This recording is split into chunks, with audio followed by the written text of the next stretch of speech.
Welcome to Club Reddit, where membership is always free. Simply mash that subscribe button to join. Our first story today is one of ProRevenge titled, Cheat on Me. Enjoy your new life. To the story. Me and my friends sometimes hang out with a guy we will call Mark.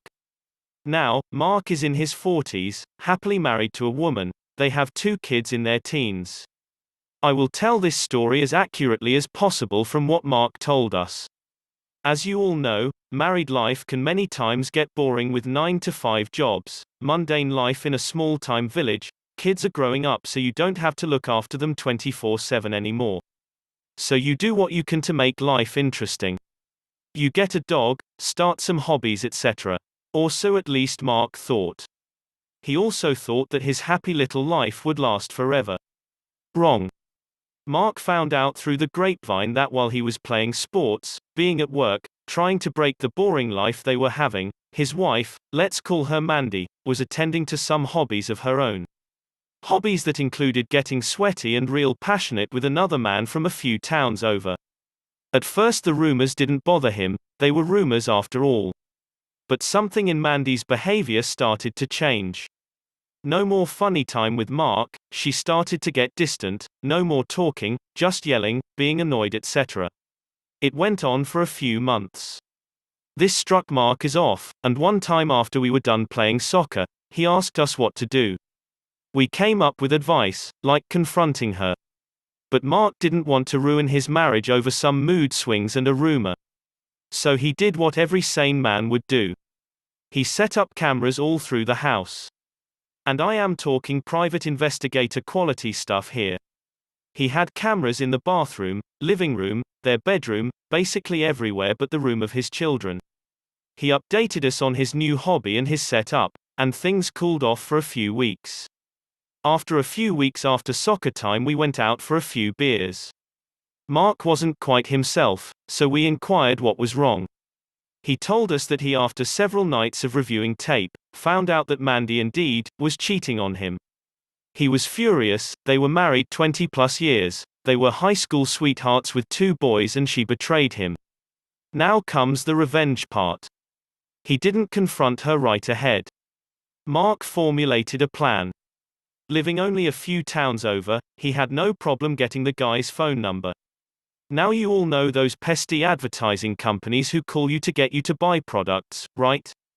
Mark pretended to be one and called the guy with the pretense he was selling him some body cleansing pills and other shit. He knew the guy was overweight, and being quite a smooth talker, he didn't have much problem getting him hooked. He got the guy's first and last name, which he already knew, his address, SSN, job address, and some other stuff that doesn't really matter to the story.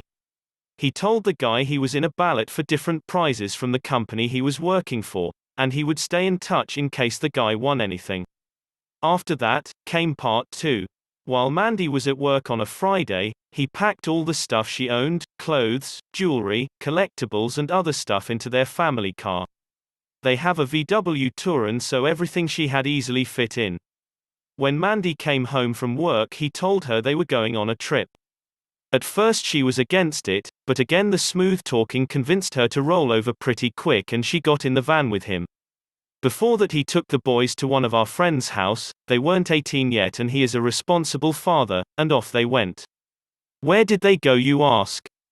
Remember how he called the guy Mandy was cheating with? I think you know the answer. Sadly, or very hilariously, Mandy had no clue. He took her, all of her belongings, to the guy's address and called him on the way, telling him to come outside. He said he won the first prize and he was on his way to give it to him personally. Mandy still had no clue. She thought he was just pranking one of his friends. I believe you realized by now that she isn't the brightest one in this world. Imagine her and Guy's face when he rolled into the parking spot of Guy's house.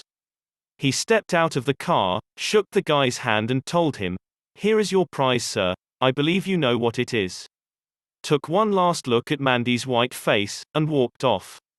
He got custody of both kids since he was better off than her, also told the judge she was cheating and that's why he was divorcing her. This all happened last year, and as far as we know, the guy was in a grade butthole and she left him soon after that. after a few beatings and some trips to the emergency room, police station. Mark got over her after some time and a lot of alcohol, but he and his boys are doing great. They were both big enough to realize their mom was at fault, and still barely talk to her when they go to visit. She tried to return into Mark's life on a few occasions, but he did the smart thing, told her to screw right off. He told us this story after we went out for a few beers after soccer again. I was laughing so hard imagining the whole thing. I had to go to the bathroom, otherwise I would have peed myself. I hope you enjoyed this story as much as we did. Next up is, cheat on me. I'll destroy your relationship with your mother. I was asked to submit this comment as a post about one of my college buddies' ProRevenge on his cheating girlfriend of 2 years. He found out that she was cheating on him and he was literally crying in his car for a few days. He was planning on marriage and kids and the white picket fence with her. He didn't tell her he knew. He told her that he was going to his parents' house for a few days to help them with some repairs. Instead, he hung out with us and cried, literally cried in front of his buddies, for a couple of days. We helped him get out of it. He sobered up and told us how he was going to destroy her, and I didn't even understand it at the time. But he was headed to a famous law school and was thinking way ahead of us. He drove to his girlfriend's mother's house, over an hour outside of town, with her items from his apartment nicely boxed up, and said he wanted to leave them with her for girlfriend.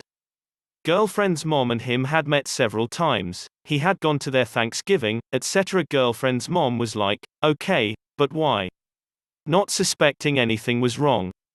And he said something brief like, I don't think we'll be seeing each other again, but I needed to get this box back to her. But thank you for everything you've done for me. I'm sorry it didn't work out.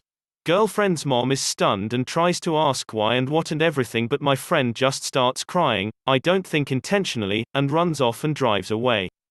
He never broke up with the girlfriend.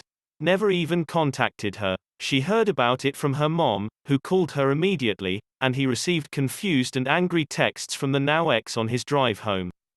A little while later, at least a couple of weeks, he gets an email from the girlfriend's mom. I don't remember the specifics, but it was not, I apologize for my daughter, but more like, I hope you find a woman who loves you unconditionally, or something to that effect. He responded with something like, thanks, your note means a lot to me, nothing negative. Dude is now a up-and-coming lawyer, and still gets texts from the ex saying that she constantly hears from her mom how she ruined it with the one good guy she had and how she doesn't deserve to be happy. Friend has never responded to one text, and blocked her from Facebook. Of course, this was all 100% planned. My friend wanted the hurt to come from someone who would stay in his ex's life, not from someone who would be quickly forgotten. He deliberately created a rift in the closest relationship that two women can have. And all in a friendly 60-second conversation with no harsh words or accusations.